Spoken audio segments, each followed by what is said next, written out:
Hi, everybody. Welcome to Series 3 of our Future Tech podcast series. It's me, Charlie Sell, from the Arrows Group, where I'm interviewing tech leaders, CTOs, co-founders of the fastest growing tech companies in the UK and globally, asking them about their story, their background, thoughts on emerging technologies and topical conversations that's happening right now in all of our lives. And of course, that all-important question at the end around career advice for our STEM listeners. So really happy to have Amit Gudka with me today. He's the co-founder of Bulb. Anyone who has been in the press will see how Bulb are one of the fastest growing global renewable energy companies, being quite a disruptor in the modern day, I think, of traditional energy. So really going to be quite interesting to hear Amit's story. And of course, how he got into technology in the first place. So welcome to the show, Amit. Hi, Charlie. Thanks for having me. Yeah, great to have you on here. And how are you today? Yeah, very good. Thanks. Very good. Sort of settling into lockdown too. But yeah, very good. Thanks. And yeah, good to be here. Yeah, great. So let's jump straight in and ask you a bit about your story. Yeah, so as you said, Bulb is a global renewable energy supplier. We actually launched it in 2015. So I was actually friends with my co-founder Hayden for a few years before that. I used to work in the energy sector, so I was a gas and electricity trader. Did that at Barclays Capital, as it was called, Barclays now. And I was there sort of straight out of university. Really enjoyed my time in the energy markets, always been very interested in markets and gas and power markets in particular. Very exciting, very interesting place to be in your 20s.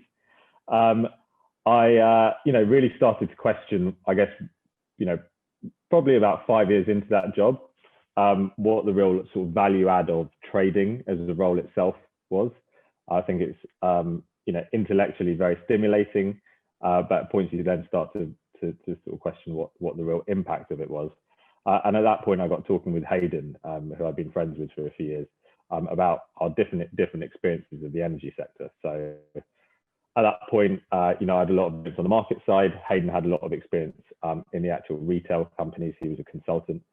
And yeah, we got talking about the ways in which consumers were getting a bad deal.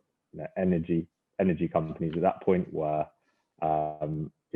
highly inefficient and therefore, very overpriced. Customers not only were paying a lot, but they were paying a lot to get pretty bad service. And then, finally as well, we saw that renewable tariffs at that point were being treated as an upsell. So suppliers would say, go green for an extra £100 a year, when, we knew that the marginal, the additional cost of that renewable energy was significantly less than that. So we got talking about how could we do this? How could we help change this? And one conversation led to another, one working session led to another, and we decided to leave our jobs and go for it and set up Bulb. Wow. And so do you look at Bulb from a technology perspective?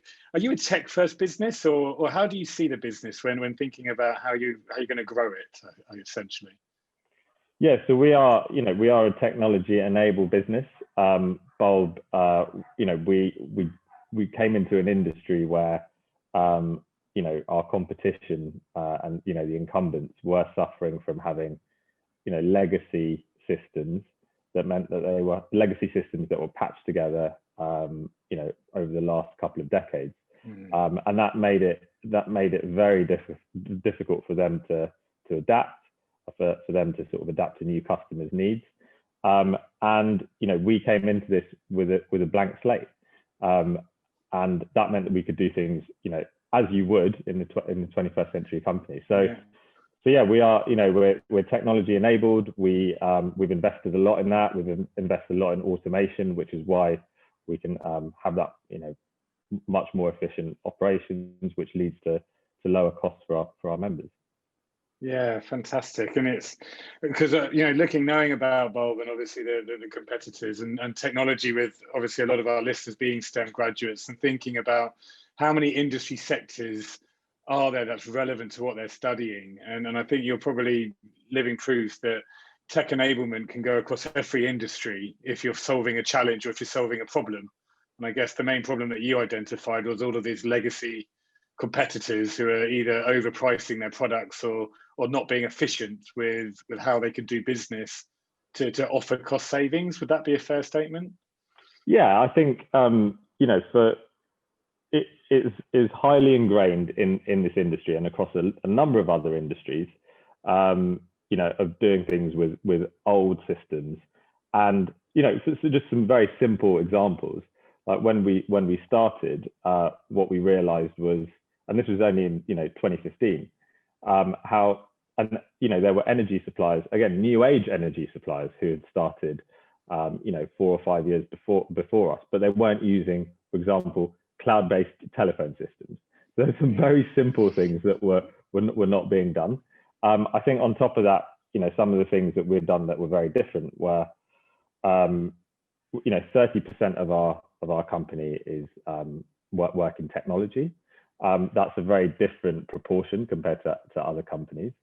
What you often found was, like, call centers, for example, would be placed in places, far away from where their engineering and technology resource was. And that meant that the people who are on the front line, who are really dealing with actual customers' problems, were far removed from the people who would then be like releasing the products that customers use.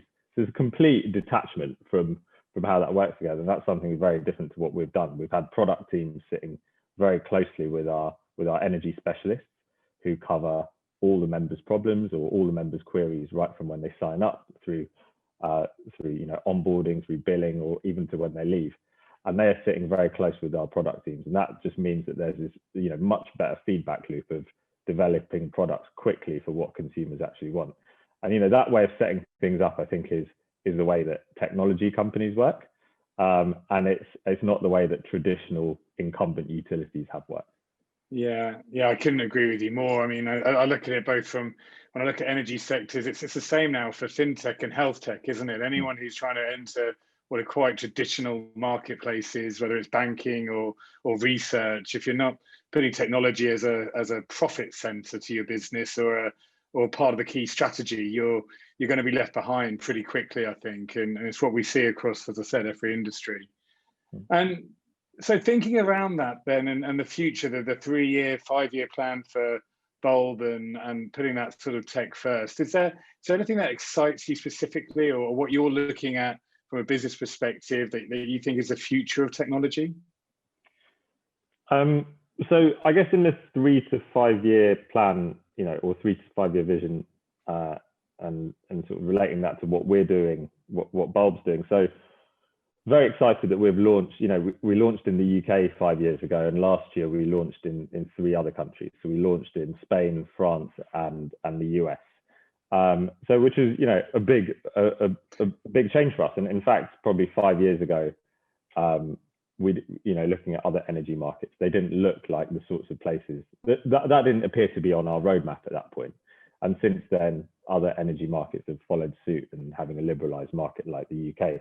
And so we launched into those markets last year, which is really exciting. I think from a technology standpoint, what we're doing is we have, a common platform that we will be using across all countries. And I think that's really important.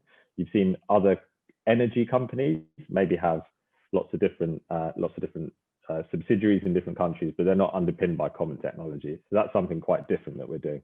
And very exciting, because we want to become, the first truly global energy supplier that there is.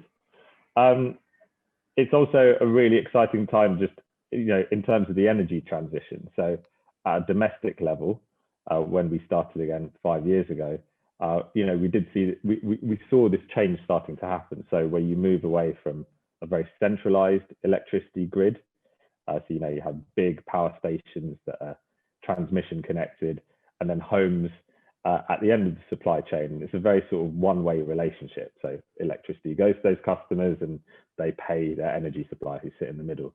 That's all changing. The homes are becoming energy hubs. So people produce electricity from solar panels on their roofs. They can store it using using batteries in their homes or using their electric vehicle even. They have smart meters, which mean that they can decide to turn down their electricity at peak times and get paid for it. All those things we saw on the horizon, and those things are now starting to happen. So it's very exciting that Bulb is now really starting to launch products in those places. So we are installing batteries in our members' homes. We're we're in the middle of a massive smart meter rollout. We are helping. We're doing trials with electric vehicles. So there's a lot of that sort of stuff that we saw on the horizon 5 years ago, which made the business super exciting. And what's great is that's starting to happen, and Bulb is launching sort of products in all of these places. So that just all leads to sort of a cleaner grid for everyone, lower prices ultimately for everyone. So yeah, that's something super exciting that's happening now in terms of energy technology. And then I think at a grid scale as well, what we find really exciting is that the amount of renewable energy and renewable generation that has been developed over the last 10 years. It's huge, right? So nearly 40% of UK electricity was generated from renewables last year. That's expected to grow to 60 or 80% within the next 10 years, depending on which forecast you look at, which is a huge change. But in order for that to happen, you needed costs for those renewable technologies to come down, and also you're now going to need the cost of energy storage to come down as well. So something that we're looking very closely at in the company is battery technology, and how can Bulb sort of take part in that. So how can we help store electricity when there's an oversupply of renewables, and then use it at peak times when our members need it. So that's again a technology area that is very exciting, but and is a game changer globally, but it's something that we're looking very closely at ourselves as well. Yeah, how interesting, because you're right, it's with so many different angles or avenues now for energy and tech, and as you said, renewable energy and the electric vehicles and all of these different areas. So thinking about your R&D side then, obviously probably being quite a big part of your business then, if you foresee this 5 years ago that storage of energy is going to be potentially something that's going to be super prevalent 2-3 years down the line, how much do you guys put into R&D, and where does that sort of sit when you're looking at people, especially STEM graduates? Is there a big need to be thinking forward and to actually have that resource in-house or that expertise in-house? Yeah, definitely. I mean, we've always been looking forward on that. I think when you are a startup, and initially Hayden and I raised money from friends and family and old contacts, so you have a very limited budget initially, and so you can't invest as much in R&D in the way that you can when you grow into a bigger scale. So but it's something that we've always been looking forward to, and whenever we have been able to make investments, we have. So our sort of R&D budget, I would say, has grown, and as I mentioned, Bulb is a 750 person plus organization, and over 30% of our team work on technology. So the number of people and what we're committing to that is significant. For STEM graduates, I think it's as we said earlier, so many. In fact, all businesses at the moment have to be technology enabled in some way.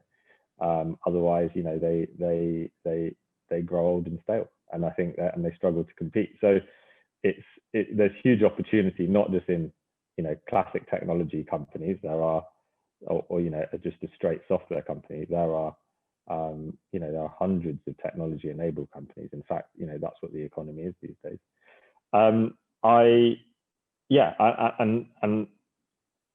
Finally as well, in terms of like R&D looking forwards, we are now making even more sort of direct investment directly into those products that I mentioned earlier. So things like batteries, things like electric vehicles. We're making even more sort of direct investments into that. Yeah, fantastic. So then moving on to advice, for our STEM listeners and people who are about to enter. I mean, as you said, you guys are only 5 years old and you've had phenomenal growth.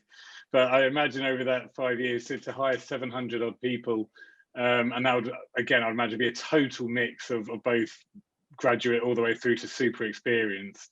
When you're when you are thinking about your culture of your company and the type of people that you want to hire, what advice have you got to STEM graduates who are looking to enter and join companies like yourself? They're very much the disruptors and the fast, high-tech, high-growth businesses.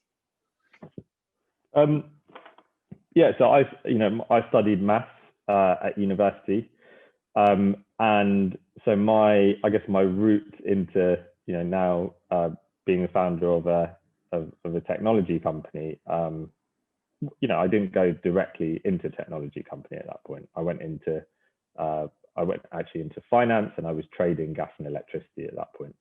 But having quantitative skills and building fundamental and analytical models in that was I needed that background to do that, and that then led to me having really developing my knowledge and expertise in energy, which I got really interested in, really excited about, really passionate about. And then that's what eventually led to me, setting up Bold. So you kind of go in sometimes in sort of roundabout routes on this stuff to get there. And it's not necessarily the direct, you don't necessarily go directly into the space that you're going to be in the long term. But I think having that background, having a quantitative background, being able to do, being able to analyze data, it's just so important across all fields.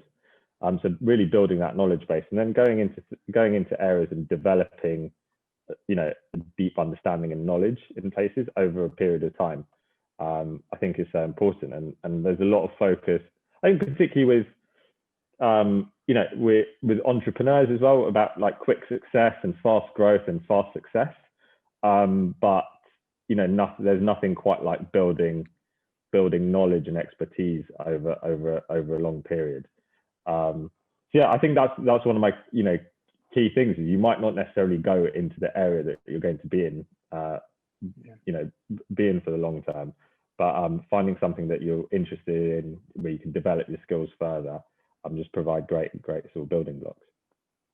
Yeah, and that's really good advice, because I do agree with you. I think sometimes people say that technology moves so quickly that you've got to continuously be changing or developing your skill set, which on one hand, I think is true, that you need to be someone who can adapt to changing technologies and environments, but you've got to get that solid foundation and actually become a subject matter expert, I guess. And I think that's what you're probably saying with your interest in energy. You had to get a deep understanding of that to then be able to really be a market leader in setting up your own business. Yeah, but I think also, you don't necessarily need to become, I guess what I'm also saying is, you don't need to be sector specific from that graduate level. And I think really sort of, and also, the pace of change in different areas, things are changing so quickly. So what you might have thought the energy sector was 10 years ago is very different to what it is today. But those underpinning, the things that you're learning underneath it all, STEM graduates, in particular, are really well placed for that, because you're building the skill set, being able to analyze data and come to useful conclusions, given the amount of data out there, is just such a valuable skill these days that you can take from sort of area to area. So yeah, it's kind of, on the one hand, I'm saying it's great to develop this sort of this knowledge, and I do think that comes over time and you find your place where you're doing it. But then on the other hand, you don't need to choose your sector for life straight out of university. Yeah, no, again, I totally understand, and yeah, that blend, I guess. And so, last question then, and this is the sort of the navel gazing, or the $1 million question. But there's grads who are listening to this who are they're applying for jobs, they're trying to set themselves apart, they're trying to try and find out what they can do to stand out. Have you got any advice on for a grad on how they can stand out or make their CV stand out? Anything that you would like to see if you were to hire or give them advice yourself? Yeah, I think it's a really good question. I think what's been and what I've found is there is this combination of it's so important to be working hard and doing well academically when you're when you're at university or in school. But I also think it's so important during that time to understand, to start building networks, to understand workplaces. They're so different from what you're used to in school and university. And I've definitely found that that change was huge. And I'm really glad that I got some work experience. So a summer internship program. I actually did 2 of them when I was at university, and just understanding the world of work and what's useful to sort of get by in those places, I think was so useful. So it's really that combination. You want to take really good academic results out of university, but I think it's also really important to get good work experience during that period where you can, and also for that to be quite broad and diverse, because quite the sort of classic work experience or suggestions would be in areas like consultancy, law firms, banks. Those were all the classic ones when I sort of graduated. I'm sure things have changed. Those aren't the only companies anymore. But getting experience into a wider group of companies during that period is so important, because it just sets you up so much better for when you're going for interviews for other jobs later. Yeah, brilliant. Well, thank you. I think that's really, really good advice. And that, doing internships, doing summer courses, getting that breadth of experience. And I think networking can never happen too early, can it? You can be networking even at your university with peers from different backgrounds, different courses, because it all comes full circle if you keep them together. So really good advice, and thank you. That's been really interesting. I mean, I have to say, looking at Bulb from the outside in, what you guys have achieved over 5 years has been super, super impressive. So you're obviously doing something right, and obviously that angle around being a tech business, even from a utilities industry, is just key, I think, for all industry sectors, and to see you embrace that. So thank you. That's been really, really good. Thank you for your time. Yeah, thanks for having me, Charlie. Great. And for all our listeners, so that is another episode of our Future Tech podcast series. It's going to be streamed on our Spotify channel and on the career portal pages of all of our partner universities. And one more time, thank you to Amit. And that's another show done. Thanks. Thank you for listening to Future Tech with Charlie Sell, a podcast from Arrows Group Global.